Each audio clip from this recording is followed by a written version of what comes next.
This video is for educational purposes only and should not be considered financial advice. How to use time-based liquidity for more accurate trades. Time-based liquidity sounds a bit more complicated than it really is. All it is liquidity that happens at a certain period of the day. In this video, we will be going over how to use time-based liquidity to create more accuracy in your trading.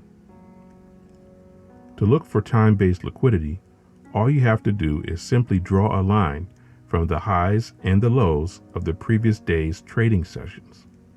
You can also draw a horizontal line from the previous week's trading sessions depending on how close they are to the current price action. This will give you specific areas of liquidity to pay attention to. The simplest approach is to look for the closest liquidity area for which price is going to draw to next. Let's look at a few examples of how you can use time-based liquidity to frame your trades. Here's an example of time-based liquidity. As stated before, make sure you draw out the high and the low of the session. This is the London session, and we've drawn a trend line from the low of the session, and we've drawn a trend line from the high of the session. This is also the pre-New York session, and we've drawn a trend line from the high of that. There's no need to draw a trend line from the low of the session because it is so close to the London session. And ideally, you can also draw trend lines from the Asian session as well. We don't have that marked up here. And here is the high of the New York session and the low of the New York session, which also coincides with the high of the pre-New York session. And we have the high of the afternoon session is right next to the close of the New York Open. We didn't draw a trend line from that.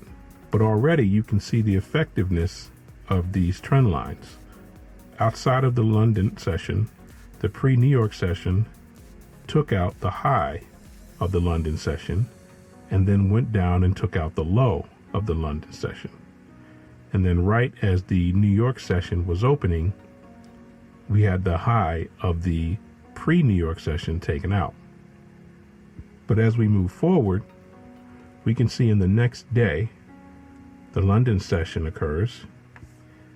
Then the pre-New York session takes out the high of the London session and the low of the London session, but it also takes out the high of the New York Open from the previous day.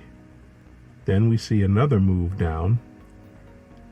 It attempts to take out the low of the New York Open, but then reverses and then takes out the high of the pre-New York session, which is equal highs with London, and then moves to the high of the afternoon session in New York from the previous day.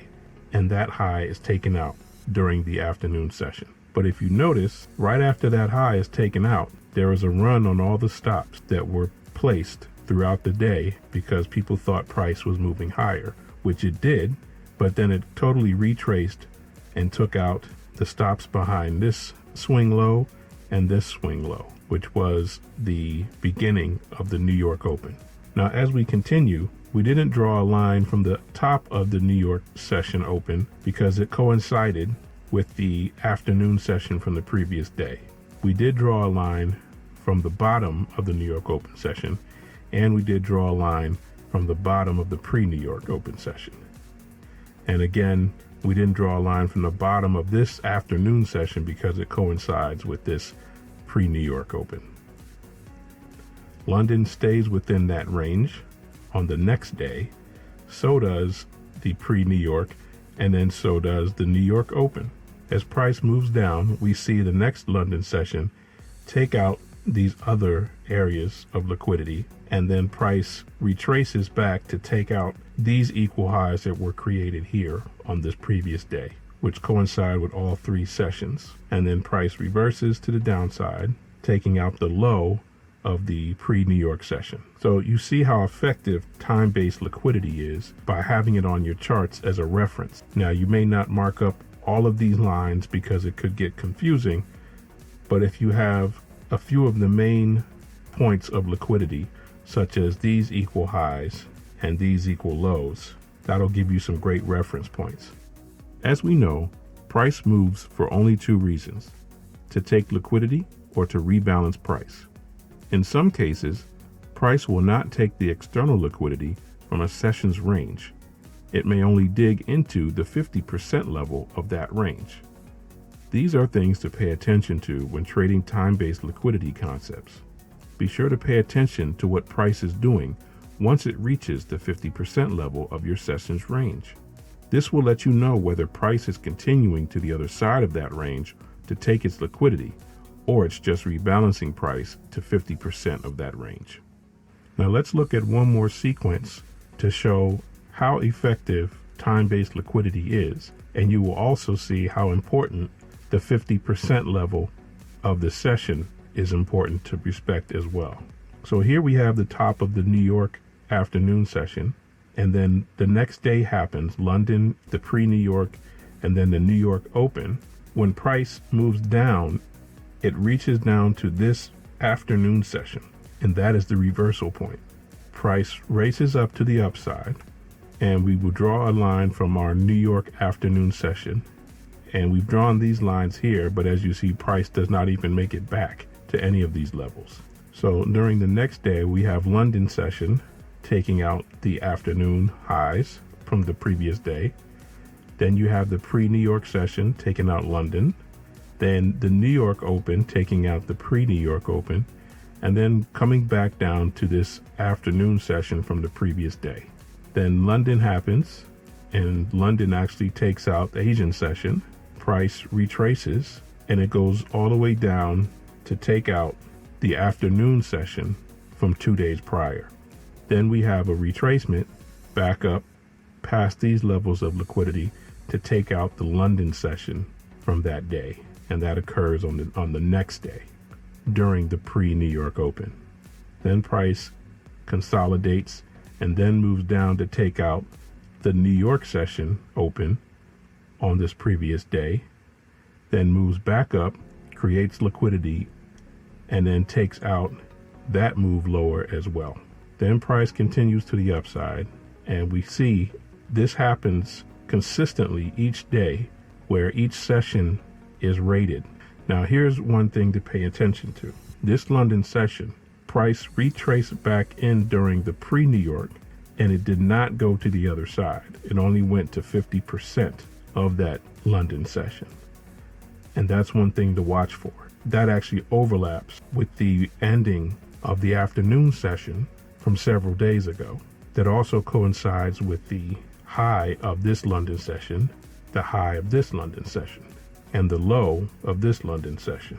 So you see there's a lot of confluence here, and that meets up at the 50% level of this London session. So price respects that line and then takes off to the upside. And then we see the same type of liquidity grabs from each session till we get to this level where price takes the liquidity from London session during the pre-New York, and then during the New York Open, it moves down, takes liquidity from the London session, heads back up during the afternoon session to take liquidity of the New York Open, and then falls to the downside and takes out all these levels of liquidity from these various sessions. And it comes all the way back down to 50% of this New York Open 2 days ago. And it did not reach the bottom of this afternoon session. So right around 50% of this New York Open is where price terminated. Now, if we pay attention and look further, price does eventually make it to the bottom of this New York afternoon session, and that is actually the catalyst for it to jump off to the upside, grabbing all of that liquidity and going back up to take the afternoon session from the previous day. To recap, time-based liquidity is an important tool for finding targets for price action. It is also important to pay attention to what price does when it reaches 50% of that range, because it may not move to the other side completely. We hope you've enjoyed watching our video. Please like and subscribe for more videos like these. If you have a question, comment, or something you would like for us to cover more in depth, please post it in the comment section below. Thank you for watching.